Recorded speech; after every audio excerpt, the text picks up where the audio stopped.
Ok, vamos a empezar. Buenas tardes a todos, qué bueno que continúan siguiendo el curso. Ahora me voy a enfocar en el diseño de cimentaciones con LRFD y vamos a usar como ejemplo el reglamento de la Ciudad de México. Bueno, recordando rápidamente, la filosofía de diseño por LRFD se basa en la utilización de factores de carga y factores de resistencia. Compara las resistencias disminuidas contra las cargas aumentadas. Si se cumple con esa desigualdad, es decir, que si la carga aumentada es mayor que la resistencia disminuida, o como está en la ecuación, la resistencia disminuida es menor que la carga, que la carga aumentada tiene que ser menor que la resistencia disminuida. Sí, la resistencia disminuida. Entonces, lo que tendremos que buscar en el reglamento será cuál va a ser el factor de carga que hay que aplicar, que va a ser mayor que 1, o por lo menos 1, y el factor de resistencia, de reducción de la resistencia, que tiene que ser menor que 1, menor o igual que 1. Bueno, vamos a resolver el ejercicio, el mismo ejercicio que veíamos en el caso del reglamento de Guadalajara, pero ahora para las normas técnicas de la Ciudad de México. Y vamos a tratar de reutilizar los recursos que ya tenemos, es decir, el formato de la hoja de Excel que ya habíamos generado. Bueno, primero que nada, hay un antecedente que es importante mencionar. Las normas técnicas de la Ciudad de México tienen una revisión que se acaba de lanzar hace casi un año, a finales del 2023. Entonces es importante que nos actualicemos porque existen algunas consideraciones adicionales que, que hay que actualizarse en ese reglamento. Las normas técnicas se pueden descargar desde la página del Instituto para la Seguridad de las Construcciones de la Ciudad de México. Está la liga de las normas técnicas complementarias, es la fuente oficial y de ahí hay que descargarlas. Bueno, a ver, primero que nada, las normas técnicas vienen por capítulos.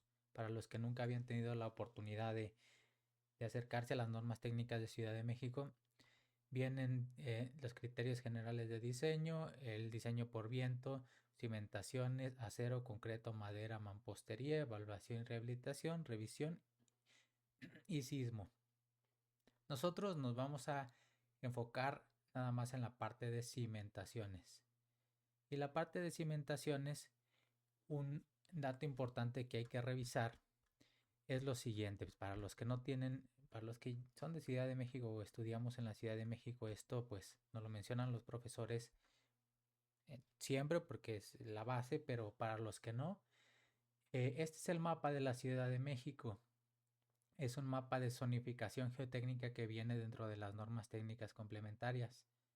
Dentro de este mapa se identifican tres zonas.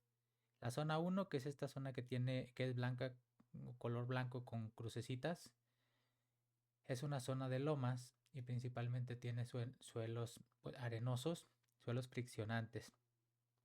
En su mayoría son esos suelos. Por supuesto hay que hacer la investigación geotécnica, pero principalmente se encuentran estos suelos. La zona número 3, que es la de gris clarito, es una zona que antes era lago. El lago en la Ciudad de México abarcaba una gran parte de lo que ahora es la ciudad. Y en esas zonas podemos ubicar suelos arcillosos de muy alta compresibilidad y muy baja resistencia. Y la llamada zona 2 se llama zona de transición, en la que prácticamente nos podemos encontrar una intercalación de estratos de las dos otras zonas. Es un intermedio. Por supuesto, aquí jugará un papel también muy importante la exploración. Este mapa se ha llevado a cabo, hasta donde yo tengo entendido, por parte del Instituto de Ingeniería de la UNAM. Eh, Entre ellos, por ejemplo, el doctor Gabriel Obinet. Incluso hay un libro del subsuelo de la Ciudad de México del doctor Marsali Massari, que nos podemos referir si queremos entender desde dónde salen estas zonificaciones geotécnicas. Pero básicamente es eso. En la zona gris clarito esperaremos unos suelos arcillosos, muy blandos, muy compresibles. Y en la zona de crucecita, la zona 1, esperaremos unos suelos friccionantes. Y en la 2, pues una intercalación de ambos. Bueno, ¿por qué es importante este comentario? Porque este mapa nos lo vamos a llevar tanto para la parte desde investigación del subsuelo, como asentamientos permisibles, como capacidad de carga. Vienen más mapas de información importante, por ejemplo, zonas de potencial agrietamiento que debemos de considerar para llevar a cabo nuestro diseño y sobre todo para prever la cimentación más adecuada. Miren, aquí de aquí en adelante va a haber mención sobre las zonas 2, zona 3 o zona 1. Ya tenemos que llevarnos en la mente que la zona 3 es la peorcita, la de arcillas, y la zona 1 es la de lomas de suelos friccionantes. Bueno, desde la exploración también aquí dice que es diferente en función de la zona. Miren, zona 1 o zona 3. Zona 1 o 2 y 2 o zona 13. Bueno, pero ahora nos vamos a centrar en la capacidad de carga. Ya para la parte de la capacidad de carga me voy a tener que venir más abajo. De hecho, agregaron muchas cosas en la en esta norma, incluidos estos mapas muy ilustrativos que se habían presentado en muchas conferencias, pero ahora por fin los vemos en las normas técnicas. Y podemos ver, por ejemplo, el hundimiento regional que se tiene en diferentes zonas de la Ciudad de México, con hundimientos regionales de hasta, aquí dice la zona roja, 40 centímetros por año. Es un hundimiento que yo creo que pocas veces se ve en otras partes del mundo, pero este hundimiento es el que se observa y bueno, principalmente es por el fenómeno de consolidación regional debido al incremento de presión de poro que genera, perdón, a la reducción de presión de poro que genera la extracción de agua del subsuelo y por lo tanto genera un incremento de esfuerzos efectivos que ocasiona un asentamiento regional, pero más afectado en las zonas rojas. Y ahora sí, sobre la seguridad de las cimentaciones. Bueno, aquí se dicen los estados que se deben revisar. Por ejemplo, dentro de los estados límites de falla se debe evitar la flotación, la falla local y general del suelo, que básicamente esto es la capacidad de carga, y la falla estructural también de los elementos de cimentación. Debe de asegurarse que no flote, porque en muchas zonas el agua está muy superficial, el nivel freático. Debe de revisarse que no ocurra una falla local y que no en el suelo y que no ocurra una falla de la cimentación, de la estructura de la cimentación. Vienen muchas consideraciones que hay que hacer para diseñar en Ciudad de México. Debemos leer minuciosamente el reglamento y más ahora que se han agregado varios puntos importantes. Aquí es la parte de asentamientos. Algo como que adelantaremos es que, por ejemplo, para asentamientos en las zonas de la zona 1, la zona 1 es en suelos de lomas, en suelos friccionantes, se permiten hasta 2.5 centímetros o 5 centímetros en construcciones aisladas, que es lo normal en muchos otros sitios, por ejemplo en Guadalajara, pero en zonas 2 y 3 se pueden permitir hasta 15 centímetros de asentamiento cuando tienes vecinos y hasta 30 centímetros de asentamiento cuando no tienes otros vecinos. Y esto prácticamente es porque si no se permitiera esta licencia, serían prácticamente inconstruibles los diferentes tipos de cimentaciones. Voy a corroborar que se esté grabando nada más. Sí, todo bien. Bueno, ahora sí, para el diseño, aquí se dice que se tiene que diseñar para acciones permanentes más acciones variables. Vamos a, miren, dicen que las acciones variables se considerarán con su intensidad media para fines de cálculos de asentamientos o movimientos a largo plazo. ¿Okay? Para la revisión de estados límite de falla se considera la acción variable más desfavorable con su intensidad máxima y las acciones restantes con intensidad instantánea. Ok.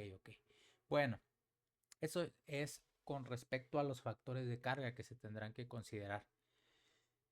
Segundo tipo de combinación dice acciones permanentes más acciones variables con intensidad instantánea y acciones accidentales, viento, sismo. Con este tipo se revisarán los estados límite de falla y estados límite de servicio asociados a formaciones transitorias. Bueno, viene también que hay que revisar la fricción negativa, es decir,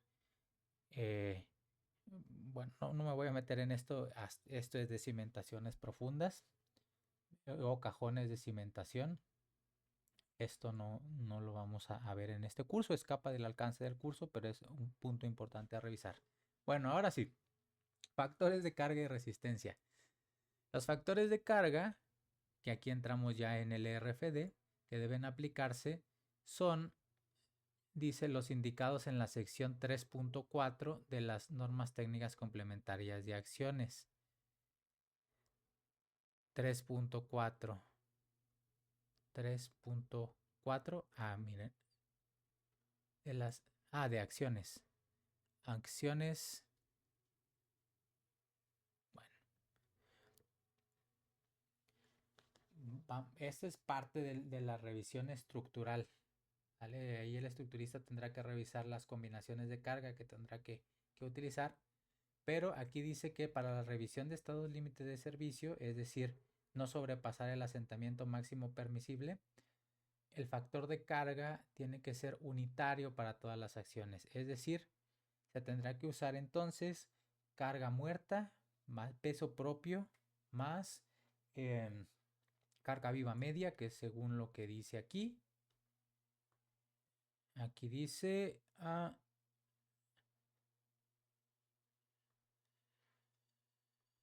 Aquí dice con su intensidad media para fines de cálculos de asentamientos u otros movimientos a largo plazo. Entonces tendrá que ser así. Y para los estados límite de, la acción por peso propio y de la supresión se considerará con un factor de carga unitario. ¿Okay? Si hay unas cimentaciones con una fuerza inclinada, piden hacer estas dos revisiones.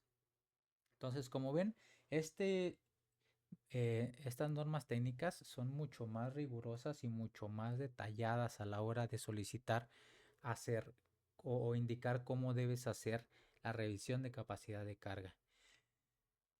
Dentro de los factores de carga, entonces, estarán los presentes en las normas técnicas complementarias de acciones, los factores de capacidad de carga para las acciones permanentes y accidentales. Mientras que los factores de resistencia, que son estos,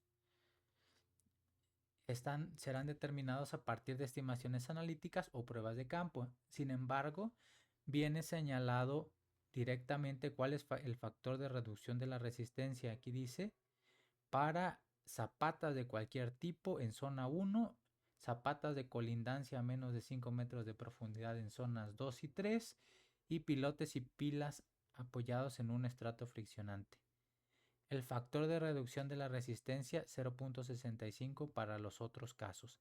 Prácticamente aquí lo que quiere decir es que en suelos arcillosos y en zapatas de colindancia a más de 5 metros de profundidad en zonas de 2 y 3, o para zapatas en el centro de la construcción en zona 2, y pilotes que no estén apoyados en un estrato friccionante, el factor de reducción de resistencia es mayor.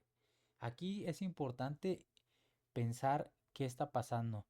El factor de reducción de la resistencia menor castiga más la cimentación. Es decir, aquí no se castiga tanto a las cimentaciones en suelos blandos, principalmente porque ya tienen una resistencia muy baja. Estamos hablando de resistencias muy bajitas, por ahí del orden de 2 a 4 toneladas por metro cuadrado a lo mejor de cohesión en esos suelos, y unas deformaciones grandísimas en la parte de asentamientos por consolidación.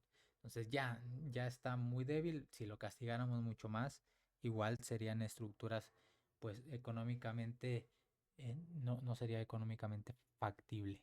Bueno, ahora sí, aquí están los factores de reducción de la resistencia y los factores de carga. Aquí dice que los tendremos que revisar en la parte correspondiente a acciones. En otra ciudad donde tocara hacer diseño por el RFD, se tendrían que revisar lo indicado para factores de carga y resistencia. Es lo principal que hay que hacer. Bueno, ahora sí. Después dice que para la revisión de estados límites de falla y de servicio en cimentaciones someras, es decir, en cimentaciones superficiales, será necesario contar con la geometría de los elementos de cimentación, producto de un diseño geotécnico preliminar, así como una bajada de cargas de la estructura. No obstante, esto no se hace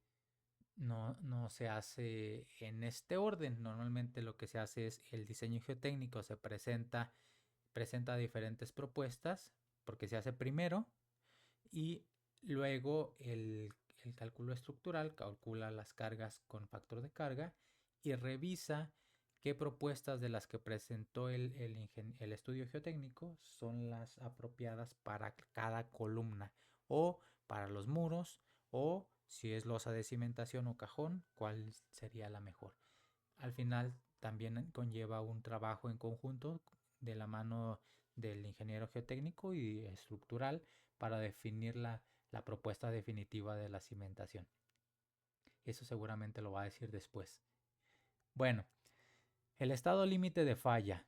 La ecuación del LRFD es esta, de hecho.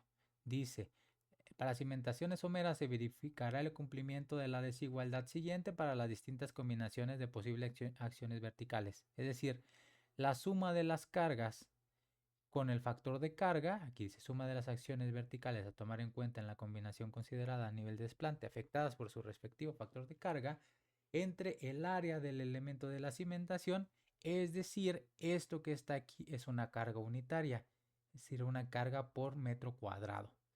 Tiene que ser menor que R, donde R es la capacidad de carga unitaria reducida, es decir, afectada por el factor de la resistencia. Aquí no está escrito, pero aquí está dentro el factor de reducción de la resistencia, como vamos a ver a continuación.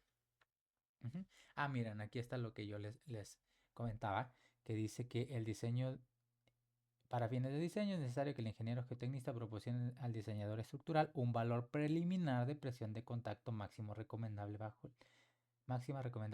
bajo la cimentación, determinado a partir de las propiedades de carga y resistencia y de formación de las unidades estratigráficas involucradas. Básicamente está diciendo, primero se hace un diseño geotécnico con geometrías típicas y luego el estructurista hace un dimensionamiento preliminar de la cimentación.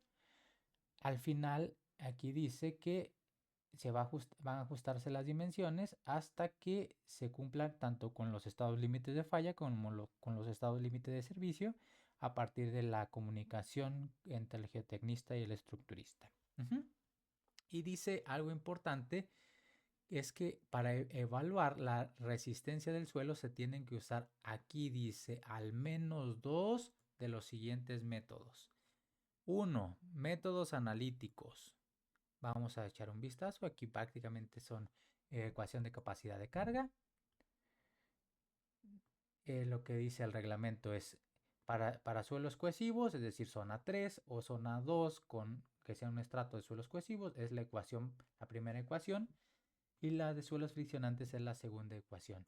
Y en realidad, si nos fijamos bien, esta ecuación no es otra cosa más que la ecuación de capacidad de carga, como la ecuación de Terzaghi, pero separada, es decir, despreciando del lado de la seguridad, despreciando en suelos cohesivos la resistencia debido a la fricción del suelo, y en suelos friccionantes la resistencia debida a la cohesión. Aquí se asume que no hay C por NC, y aquí pues se asume que no hay incremento de capacidad de carga debido a la fricción del suelo.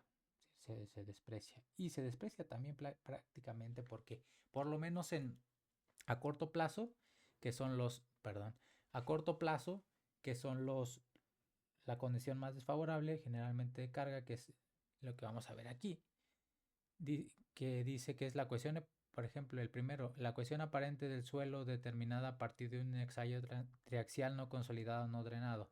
Un ensayo triaxial no consolidado no drenado, como muchos de ustedes saben, se va a realizar en un suelo para simular las condiciones a corto plazo, es decir, como si llegamos y construimos en un suelo y no permitimos que se disipe el exceso de presión de poro por la sobrecarga, y en ese caso prácticamente no existe fricción en estos suelos en la Ciudad de México, en suelos arcillosos por lo menos.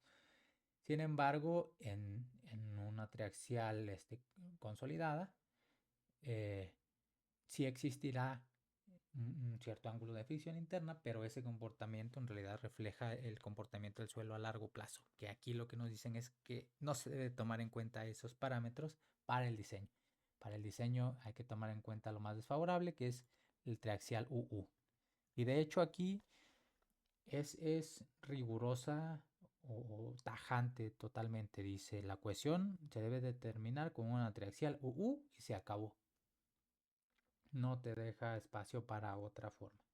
Y está bien, pues nada más es muy clara, ¿no?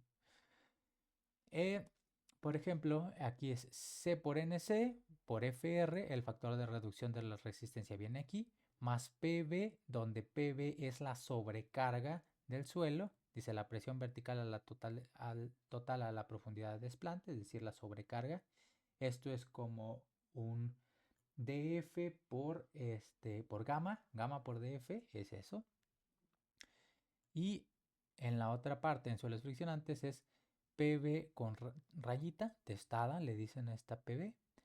Dice presión vertical efectiva a la misma profundidad. Es decir, aquí descontando la presión de poro. Si hubiera nivel freático, habría que descontar la presión de poro por NQ menos 1, factor de capacidad de carga NQ, por gamma B, por un medio de gamma por B por N gamma. Ven, esta es la otra parte de la ecuación de capacidad de carga. Q por NQ más un medio de gamma por N gamma.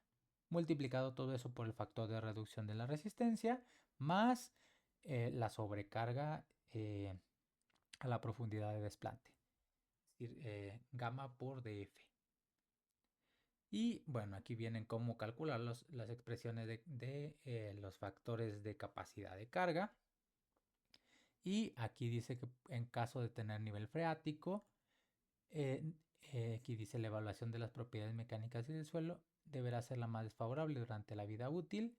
En caso de que el ancho B de la cimentación sea mayor que la profundidad del nivel freático, se debe de usar una corrección del peso volumétrico, que es esta.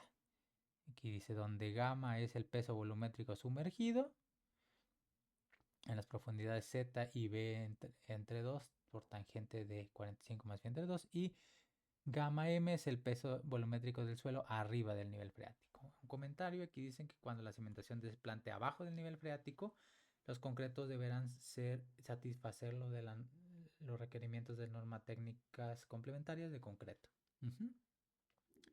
Bueno, en caso de combinaciones de cargas excéntricas, si se fijan aquí, por ejemplo, en solicitaciones sísmicas, se deben de ocupar un B' en lugar de B.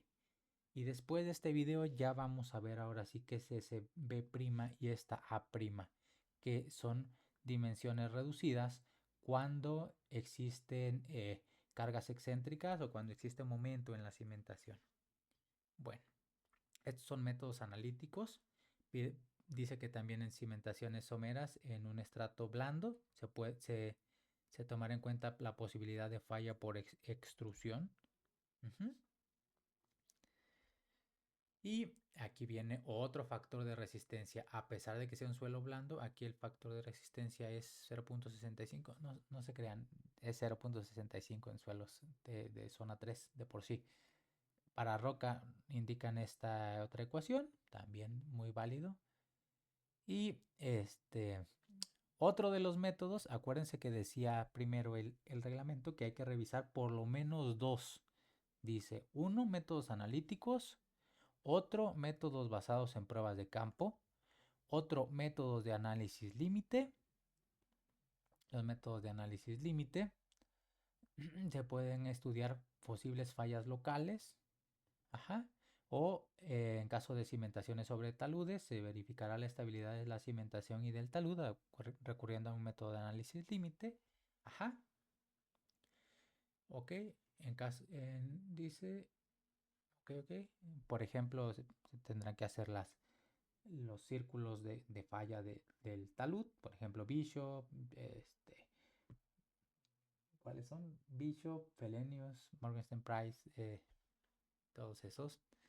Métodos de modelación numérica, por ejemplo, elementos finitos o similares, que son diferencias finitas, elementos distintos, dependiendo de lo que se requiera modelar. Dice que para revisar la seguridad cuando las condiciones geométricas y estratigráficas del problema resulten complejas, por supuesto. Las soluciones analíticas llega el momento que ya no dan. Por ejemplo, si hay un túnel y un edificio grande a un lado y hay que construir abajo del nivel freático, llega el momento en que las soluciones analíticas ya no dan. Hay que usar con cuidado, pero ahí se tendrá que recurrir a un modelo numérico. Y también métodos de pruebas de carga en campo. También dice que se puede estimar la resistencia unitaria a partir de pruebas in situ. Métodos basados en la experiencia local. Aquí dice que no se puede basar solamente en experiencia local, pero los resultados de los incisos anteriores sí siempre deben compararse con la práctica local. Aquí lo que no dice es cuál es la resistencia reducida, que es lo que comúnmente se obtiene. Que desde mi punto de vista, bueno, si van a dar esa recomendación de la práctica local, ajá, pero ¿cuál es la práctica local? Bueno, nada más estaría interesante si se agregara, ¿no? Luego, hace varias consideraciones. No deberán desplatarse zapatas aisladas en depósitos de limonoplásticos y arenas finas en estado suelto o saturado por la pérdida parcial de la resistencia bajo soluciones sísmicas. Según entiendo, esto es prácticamente licuación, posibilidad de licuación. Y dice tener en cuenta pérdidas de resistencia, cambios volumétricos ocasionados por las vibraciones de maquinaria. Esto es importante para suelos no cohesivos de compacidad baja o media y condiciones severas de vibración. El factor de resistencia deberá tomarse igual a la mitad del definido en 3.3 para las condiciones estáticas. Es decir, castigar el factor, lo que indican aquí es castigar el factor de seguridad todavía más en caso de que se vaya a tener una condición intensa de vibración.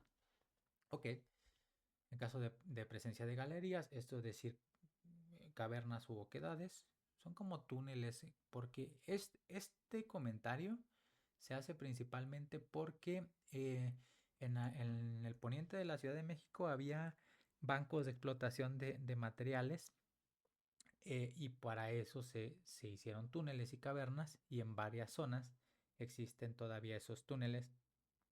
Es decir, puede haber un suelo bueno, pero si se tienen estos túneles se tienen que considerar en la propuesta de cimentación para que no colapse de manera súbita y haya un daño estructural en el edificio y pues en los vecinos, en todo. Sería desfavorable. Bueno, no se desplantarán cimentaciones superficiales en suelos blandos agrietados. Fíjense que esta parte yo la veo difícil en algunas zonas porque pues prácticamente hay zonas grandes que tienen suelos blandos agrietados, pero supongo que puede ser en referencia a construcciones grandes, no a construcciones pequeñas. Si son casas, pues el terreno está así, pues se construye así. No sé esta parte, y sobre todo si se estima que puede seguir evolucionando un hundimiento regional. Bueno, sigamos. Estado límite de servicio. Bueno, aquí ya serán asentamientos. No nos interesa en el día de hoy revisar eso. Vamos a enfocarnos entonces en lo siguiente. Vamos a aprovechar nuestra hoja de capacidad de carga que ya habíamos generado para las cimentaciones superficiales en Guadalajara. Nada más le cambié el nombre, ahora se llama Filosofía LRFD, perdón, LRDF. Me traicionó que antes CDMX era LRDF, pero LRFD, Load and Resistance Factor Design, de la CDMX 2015. Miren, aquí me traicionó también el subconsciente. No es 2015, es 2023. Creo que las normas técnicas complementarias anteriores eran las de 2015. Y ha habido varias revisiones en Ciudad de México, se actualizan constantemente y es trabajo de muchos ingenieros, por ejemplo, del Instituto de Ingeniería. Y y bueno, es bueno, es grato ver que haya una preocupación por actualizar constantemente esas normas y deberían ser todas. Aquí es una lástima que en Guadalajara no las hayamos podido actualizar todavía, pero, pero bueno, entonces vamos a continuar con el cálculo del RFD. Entonces, además tendremos que indicar consideraciones adicionales. Este es para LRFD, pero además va a ser para SUE. Como tendremos que usar factores de carga y de resistencia, tenemos que definir cuál es el caso que vamos a utilizar. Verificación de la seguridad de las excavaciones. Ya me pasé. Me voy a regresar así, va a ser más fácil. Y desde acá, factores de carga y resistencia. Aquí está. Miren, entonces primero deberemos cumplir esta ecuación. Voy a ir pegando aquí con los recortitos que son como consideraciones que dice el reglamento. Entonces, se deberá verificar que se cumpla esa desigualdad. Y nosotros lo que en realidad vamos a calcular es esta R, que la R se puede calcular, aquí dicen métodos analíticos con estas ecuaciones, y vienen los factores de carga y resistencia, esos venían arribita. A ver, no es que vengan aquí, no, esos los factores de la resistencia ya no se mencionan aquí. Eso es lo que luego tienen las normas, que hay que irse para arriba y luego para abajo y estar moviéndose de un lado a otro en las normas. Hay que tener mucho cuidado nada más. Aquí están los factores de carga y resistencia que se tendrán que considerar.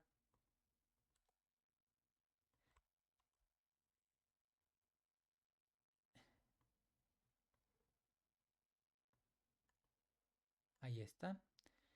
Factores de resistencia. Y los siguientes factores de capacidad de carga. En este nos quedamos aquí. Bueno, vamos a poner estos otros de acá. Hasta acá. Vamos a jalar estos datos.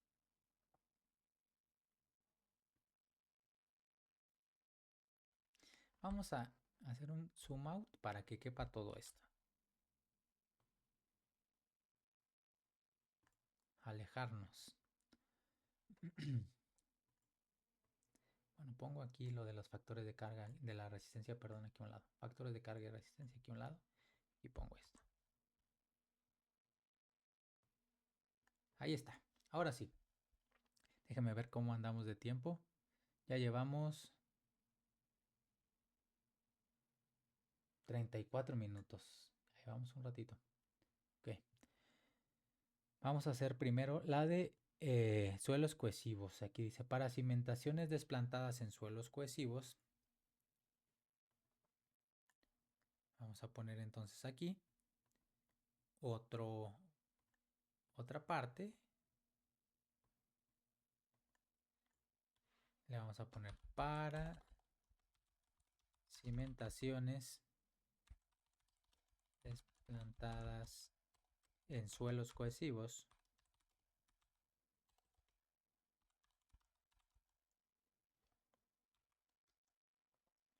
Se tendrá que cumplir esta ecuación de aquí.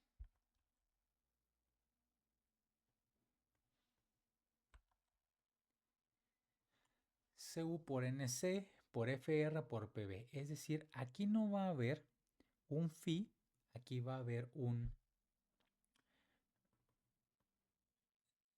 aquí C no se llama C, se llama CU, donde CU es la cohesión aparente a partir del triaxial no consolidado no drenado. Como valor de prueba vamos a poner 2, que más o menos por ahí debería andar la cosa seguramente en la Ciudad de México. El ángulo de fricción interna no ponemos el factor de reducción de la resistencia, que para suelos cohesivos aquí le ponemos FR. Ya sé por qué se ve así. Se ve así porque aquí está la fuente símbolo, se llama. ¿Qué será más fácil? Copiamos y pegamos aquí. Ahí está. El factor de reducción de la resistencia, vamos a ponerlo, por ejemplo, 0.335. Si aquí tenía redondeado, 0.35. Aquí dice, voy a poner este párrafito aquí para que no se nos olvide que el factor de reducción de la resistencia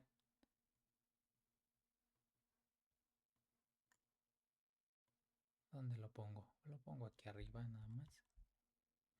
El factor de reducción de la resistencia es 0.35 para, aquí dice, para zona 1 y 0.65 para los otros casos. Entonces, perdón, vamos a suponer que estamos en zona 3, 65. Y aquí anotamos verificar en la NTC 3.3.3. Este factor de reducción de las resistencias debe verificar cuál tenemos que usar en función de la zona en la que estemos desplantando y el tipo de cimentación que estemos proponiendo. Pero para fines de cálculo vamos a suponer un factor de reducción de la resistencia de 0.65, que equivaldría a una zona 3, por ejemplo, una zona de lago. Luego, gamma, aquí vamos a usar solo un gamma. Gamma, el peso volumétrico del suelo debajo del nivel de desplante de la cimentación. Y PV, la presión vertical total a la profundidad del desplante por el peso propio. Bueno, aquí se me olvidó cuál habíamos puesto de gamma 1, que era arriba, cuál era arriba y cuál era abajo. Siempre se me olvida. Pero este PV tendrá que llevar el nivel de desplante arriba de la cimentación. Le vamos a agregar un comentario, una nota, que este va a ser arriba del nivel de desplante y el otro va a ser abajo del nivel de desplante. Para que no se nos vuelva a olvidar, abajo del nivel de desplante. Esta convención que estamos proponiendo. Vamos a ver estos pesos. Vamos a mantenerlos. Se me hacen un poquito altos para el suelo de la Ciudad de México. Vamos a poner 1.2 y 1.3.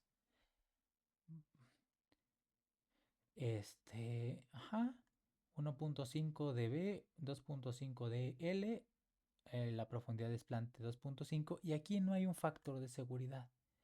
En este reglamento nos olvidamos del concepto de factor de seguridad, que no se tiene. Aquí recordemos el factor de reducción de la resistencia. Y ahora viene lo siguiente. Dice que hay que usar esta ecuación. Voy a hacerle un zoom para ver si se alcanza a distinguir más clarita esta ecuación. Y si no, pues la escribo. Para que quede bonita nuestra hoja.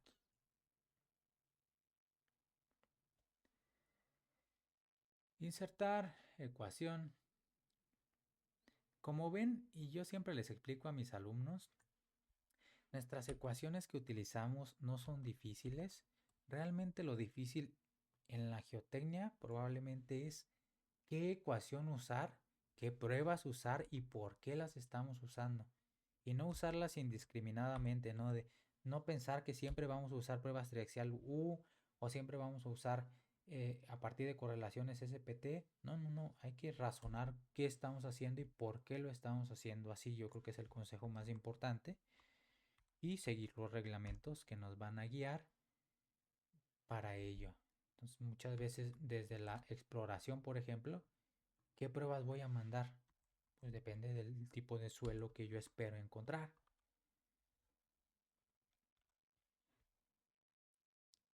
Más PV.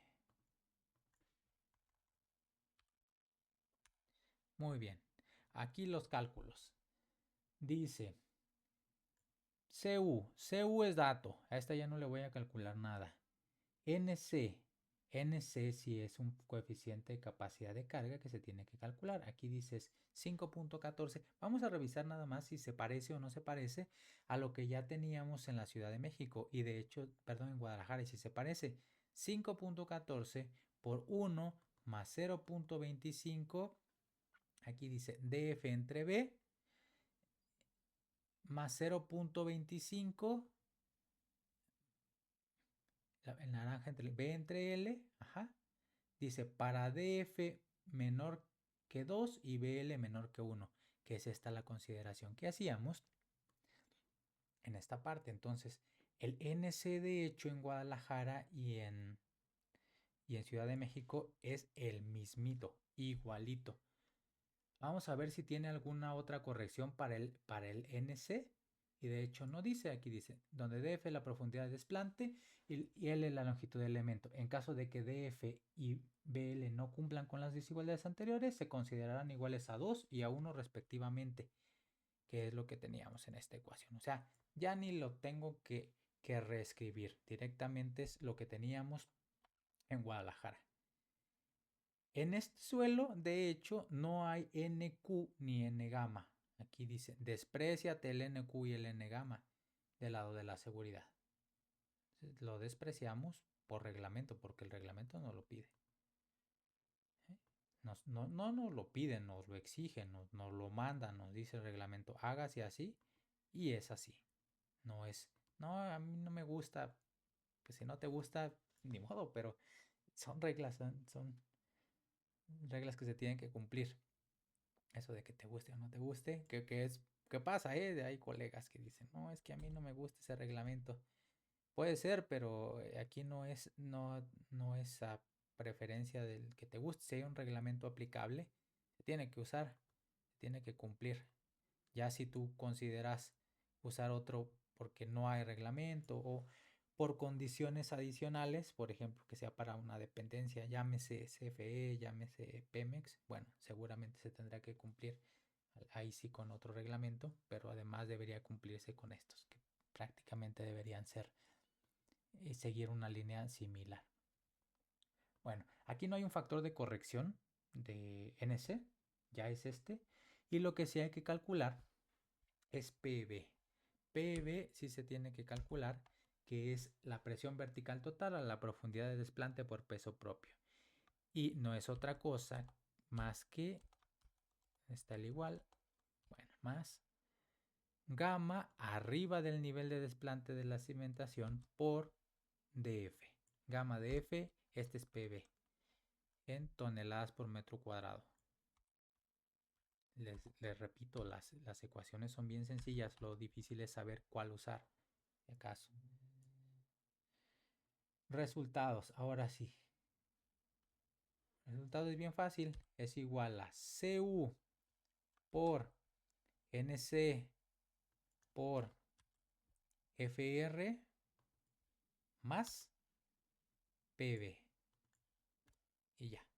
La capacidad de carga admisible en este suelo, aquí no se llama QA, que es en realidad la capacidad de carga admisible, pero aquí se llama R.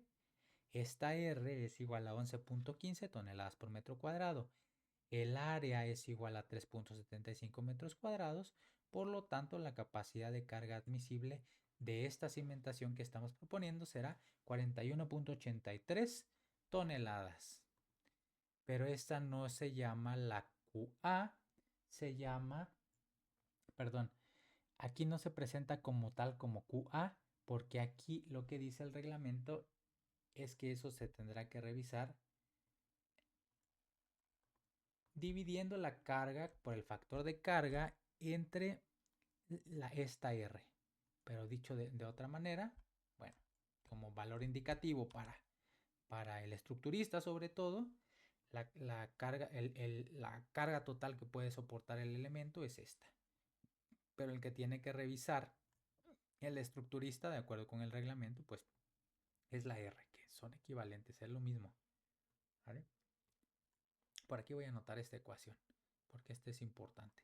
Y voy a borrar esta otra de aquí, que ya la repetí abajo, y ya quedó lista nuestra hojita de cálculo. Pongo aquí. Y vamos a insertar la ecuación de capacidad de carga. Ahí no vi dónde la insertó. Ah, la insertó aquí arriba. Eso no me gusta de Microsoft, que a veces inserta las cosas donde Microsoft quiere. Pero bueno, ni modo. Nos adaptamos. Ay. Ecuación, fracción. Aquí dice que la suma. ¿Dónde está la suma? Aquí está. La suma de Q por FC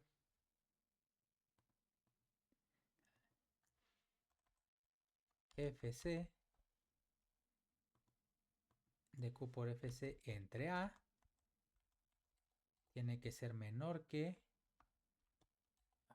vamos a usar este de aquí, menor que R. Esta es la importante. Vamos a ponerla más grande y vamos a darle un relleno así grisecito para que se vea bonita. Vamos a ver cómo se visualiza ya impreso esto.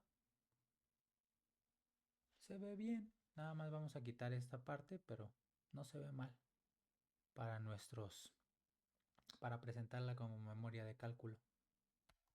No se ve mal. Ahí está, pues ya quedó esta hoja. Esta hoja es para CDMX. Además, esta hoja es para CDMX, suelos cohesivos. Vamos a poner aquí, que además es para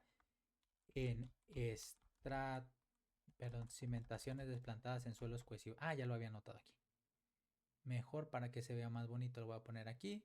Le voy a dar un formatito bonito aquí. En Excel, estilos de celda, encabezado 4, alineación, en horizontal, centrar. Uy. Alineación, centrar en las selecciones aquí. Ahí está. Para cimentaciones desplantadas en suelos cohesivos. Entonces vamos a hacer ahora la de suelos friccionantes. Ojo, esto es importante. A lo mejor debería ser esto más grande. Esto es para suelos cohesivos. Mucho ojo ahí. No vayan a usar esta para suelos friccionantes porque la van a regar feo. Cohesivos. Cohesivos.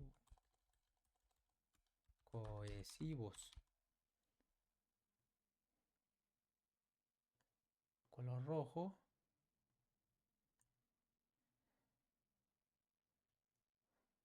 Y ahora vamos a hacer, voy a poner aquí que es CDMX cohesivos.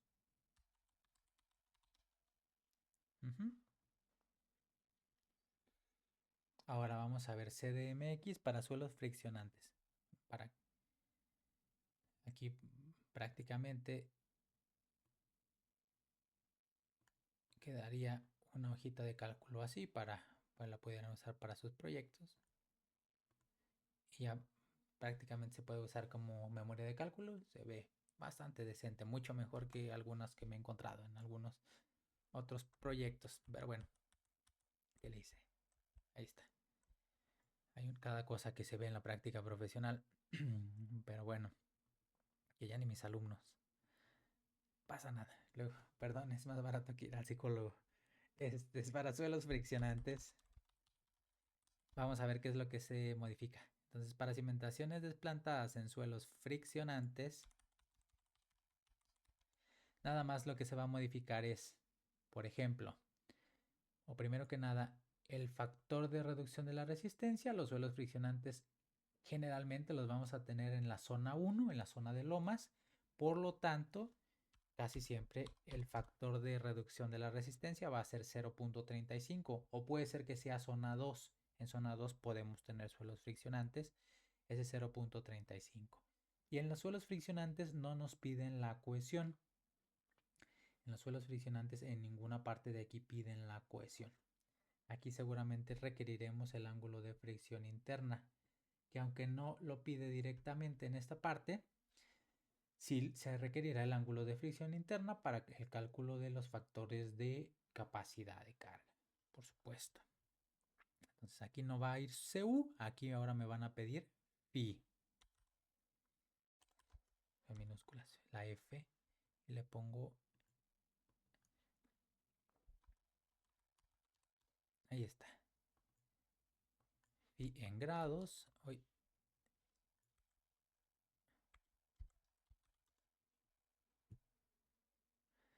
como ven, me tardé un poquito en hacer este video porque pues, requiere más tiempo que el anterior, porque lleva una explicación importante antes de poder hacer el cálculo de capacidad de carga. Bueno, vamos a usar las mismas dimensiones.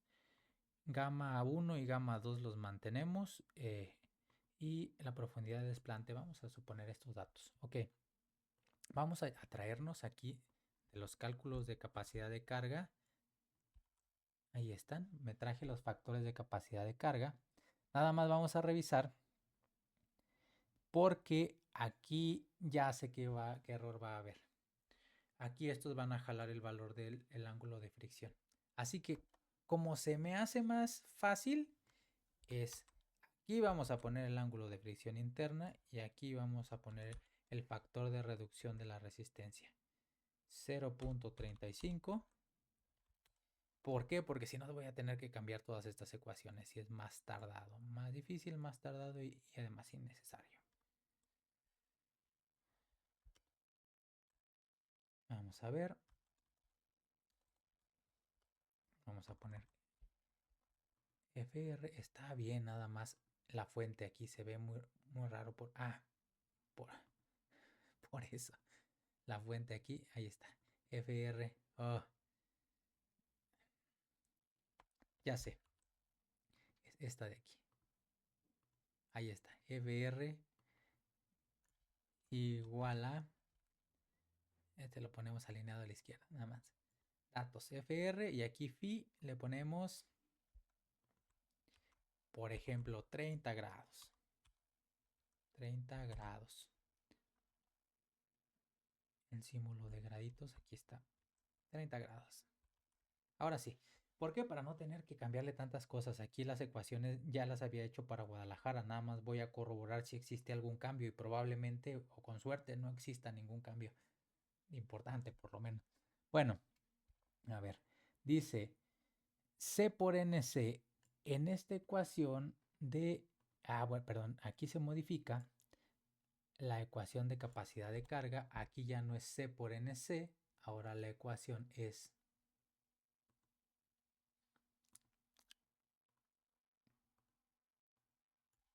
PB con gorrito por NQ menos 1. Hoy aquí el gorrito me está jalando hasta NQ y no, el gorrito ya no debe llevar NQ.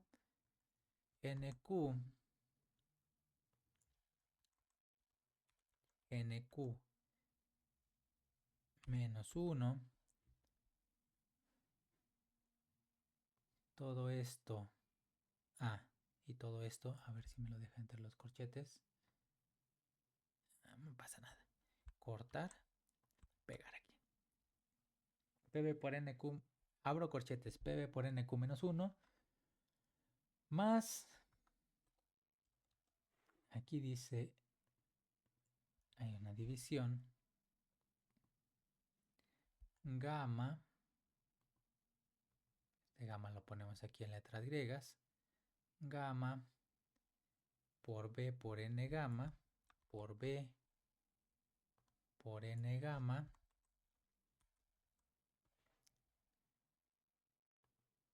entre 2. Un medio de gamma por B por N gamma, que es la otra parte de la ecuación de capacidad de carga, por el factor de reducción de la resistencia, más PV, que es la sobrecarga. Ok, aquí vamos a necesitar primero PV testada. Entonces vamos a necesitar conocer cuál es la profundidad del nivel freático, NAF o NF, como les guste decirle. Profundidad del nivel freático, vamos a suponer que se encontrara a 2 metros de profundidad. 2 metros de profundidad. Ok, luego dice, primero, PV con rayita. Vamos a ponerlo por acá. Bueno, C por NC ya dijimos no se va a utilizar. Vamos a eliminarlo. Desplazar hacia arriba. Ahí está. Y ya se volvió loco porque dice que le faltan datos y tiene razón porque le borré el C por NC. Pero aquí vamos a necesitar PV con rayita. PV con rayita. Vamos a ver si en formato debe de estar esa PV con rayita.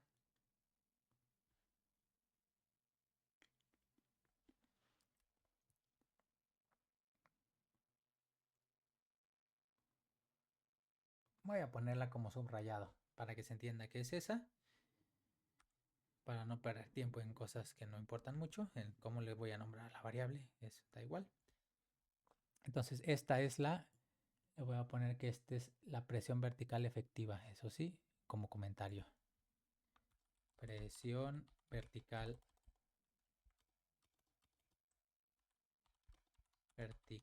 efectiva. Esta es la presión vertical total. Acuérdense, vertical total y efectivo depende si es sin la presión de poro o con la presión de poro. Presión vertical total. Pero las dos son a la profundidad de desplante. Vamos a poner el NAF a 1 metro de profundidad para que se ponga más interesante esto. NAF a 1 metro de profundidad. Ok. La presión vertical total, vamos a ponerlos al revés. Y de hecho voy a agregar aquí la presión de poro. La presión de poro. La presión de poro. Todas estas en toneladas por metro cuadrado.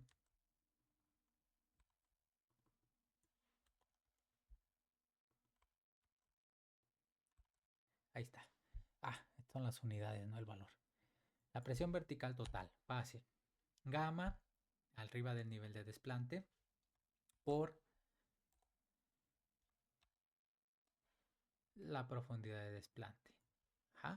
La presión de poro es igual al peso volumétrico del agua, que podemos asumir que es 1, por la diferencia que hay entre el nivel freático, el nivel de desplante, menos el nivel freático.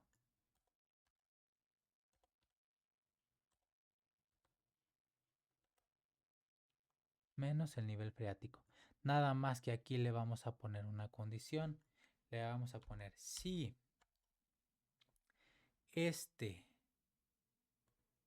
aquí va a ir un paréntesis, tiene que ir un paréntesis. Si da gamma por D, da menor que 0, pon 0. No puede haber una presión de poro negativa. Sí puede haber una presión de poro negativa en el caso de la succión, pues, pero aquí vamos a asumir que no. Yo sé que sí, para los que se pongan más estrictos en la parte de teoría, vamos a asumir que no se puede. Así que la presión de poro mínima es 0. Dice, si esto da menor que 0, tú pon 0. Si no, pon eso. Si valor si verdadero, valor si falso, esto.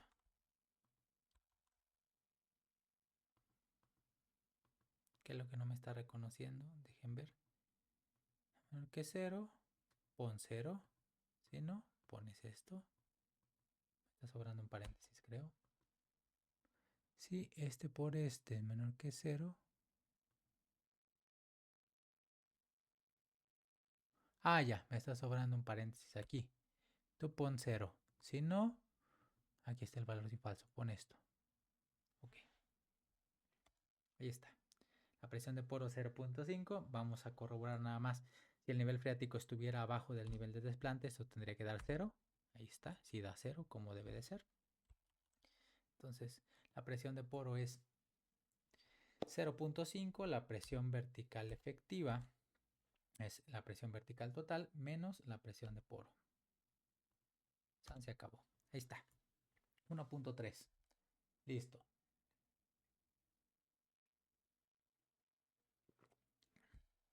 Aquí hay una consideración importante que no está escrita o no lo he escrito. Aquí dice que este gamma se tiene que corregir en caso de que el nivel freático esté abajo de la cimentación. Aquí no está, pero se debe de corregir si el nivel, el gamma, aquí el gamma que se debe de corregir es este gamma de aquí, para la ecuación de capacidad de carga. Si el NAF está abajo del nivel freático, perdón, el NAF está abajo de la cimentación, se tiene que considerar esto. Aquí dice, en caso de que el ancho B sea mayor que la profundidad Z del nivel freático bajo el nivel de desplante de la misma, vamos a hacer un dibujito, esto sería algo así. Y aquí sí tuve que hacer muchas explicaciones porque se necesitaban. Una disculpa, este video va a quedar más largo, pero aquí a lo que se refieren es la corrección se tiene que hacer cuando aquí está el nivel de terreno natural y el nivel freático cae aquí abajo. Esa corrección se tiene que hacer. Voy a anotar aquí la ecuación. Aquí dice la profundidad Z del nivel de freático bajo el nivel de desplante de la misma. Esa profundidad Z que se menciona ahí es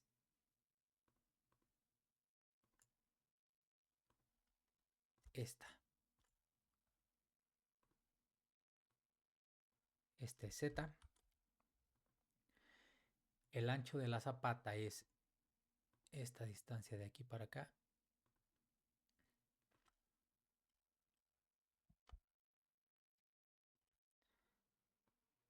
Ponerlo así. Este es B.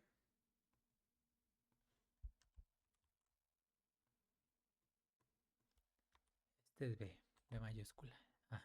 Z.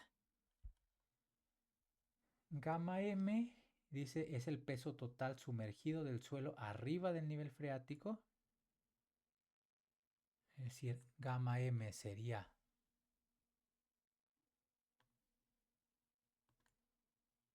vamos a ponerlo así como si fuera una ecuación.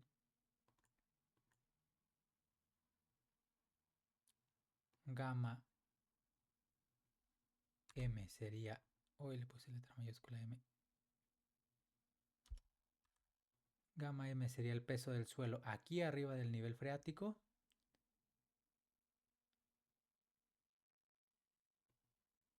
Y gamma sumergido sería entre las profundidades Z y B entre 2 tangente de 45 más phi entre 2. Es decir, esto se refiere hasta dónde va a llegar a la falla. Vamos a ver esa B entre 2 tangente de 45 más phi entre 2. Escribirlo así.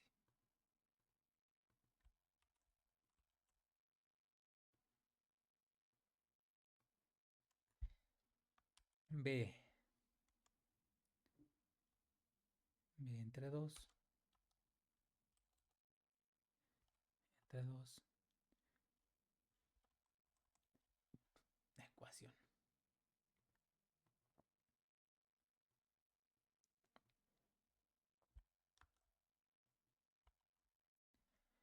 Por tangente de 45 grados, tangente de 45 más phi entre 2. 45 más phi entre 2.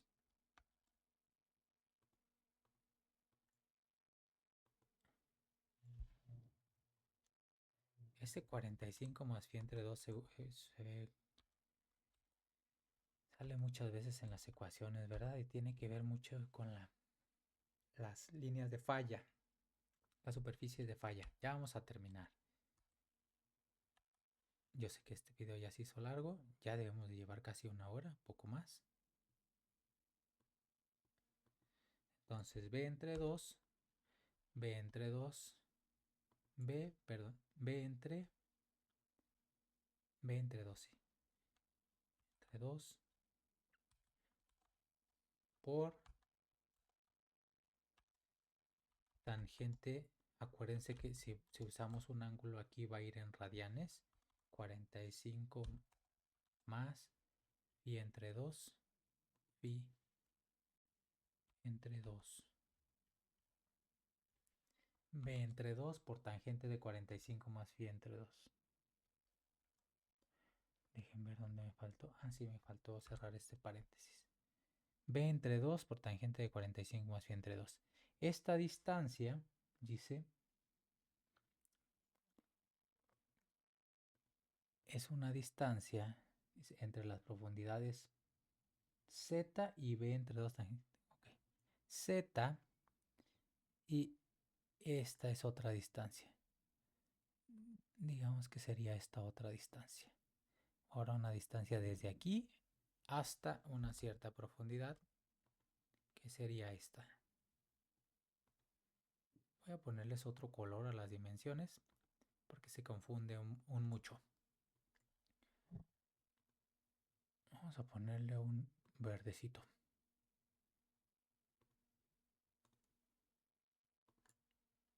Ahí está.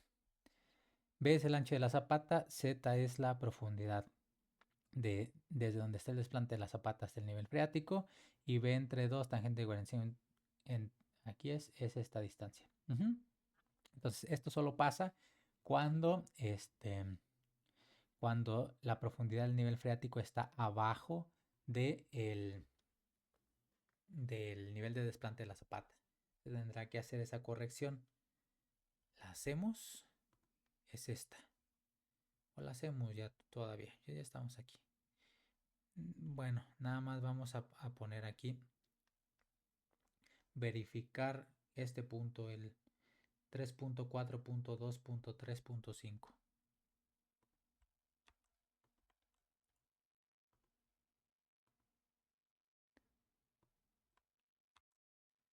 Este se deberá corroborar. 3.4. Perdón, lo podríamos automatizar, sí, pero se va a hacer más largo el video. Y ya va demasiado largo. 3.4.2.3.5. Aquí está. Verificar en la norma técnica 3.4.3.2.5. Voy a hacer este más a un lado para que el otro se alcance a salir bien. Ahí está. Ahí está. Listo. Entonces, eso es lo que se tendrá que verificar en caso de que el nivel freático caiga abajo del nivel de desplante de la zapata. Bueno, no es el caso. Aquí el nivel de freático está arriba del nivel de desplante de la zapata, a 1 metro de profundidad. Vamos a ver cómo sigue la ecuación. Y la ecuación que se modificaría, perdón, es esta, la gamma 2, abajo del nivel de desplante de la zapata. Ahora sí. Seguimos. NQ, perdón, aquí dice PB rayita, que ya la calculamos, es esta, por NQ. NQ dice que es E a la pi tangente de phi. Vamos a revisar, voy a subir esta hojita para no estar regresando. Mato de imagen, traer adelante. Ahí está. NQ. E a la pi tangente de 45 más phi entre 2. Miren, aquí estaba una multiplicación. Aquí dice la misma que viene abajo. Dice, donde phi es el ángulo de fricción interna, el coeficiente NQ se multiplicará por... Este es el factor de corrección. Aquí no es E a la pi tangente de phi por tangente de 45 más phi entre 2. Es E a la pi tangente de 45 más phi entre 2. E a la pi tangente... E a la pi... perdón. Si es E a la pi tangente de phi, todo eso por tangente de 45 más phi entre 2 al cuadrado. Esta es la misma ecuación de Guadalajara. ¿No la cambié? No. No, ahí está. Ok, factor de corrección aquí dice multiplicará por 1 más b entre L, que es el mismo factor de corrección. Aquí dice, si b y L son iguales, es decir, si esto es el cuadrado, se multiplicará por 1 por tangente de phi, y si es rectangular, 1 más b entre L por tangente de phi. Aquí es el factor de corrección correcto y es el factor corregido. El n gamma, entonces n gamma dice 2 por nq, más 1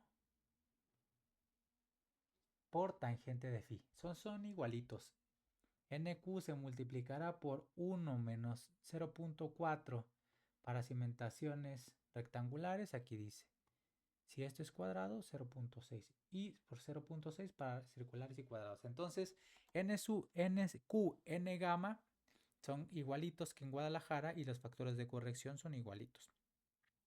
Listo, entonces ya que tenemos todos los valores, nada más el cálculo es igual a, abrimos paréntesis. Uy, ¿qué le hice esto? Abrimos paréntesis. Es la presión vertical efectiva por, abro paréntesis, NQ menos 1, NQ corregido, menos 1, todo esto más gamma, gamma por B por N gamma, gamma de la parte de arriba, debe ser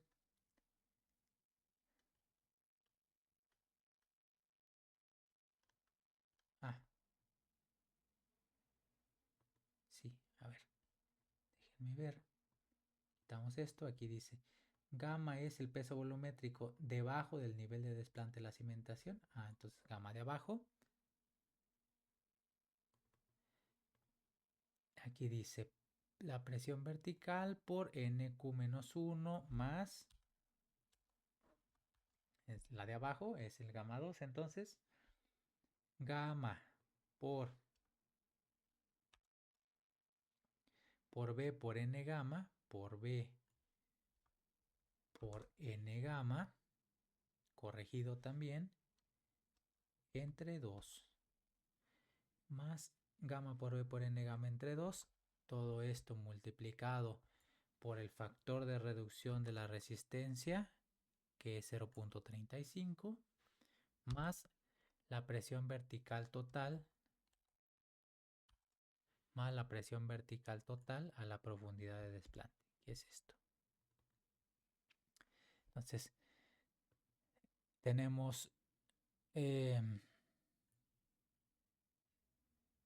perdón, y no le pusimos los parámetros del ejercicio. Ahorita corroboramos con los parámetros del ejercicio. Lo que me olvidé de los parámetros del ejercicio y empecé a proponer unos más típicos de la Ciudad de México.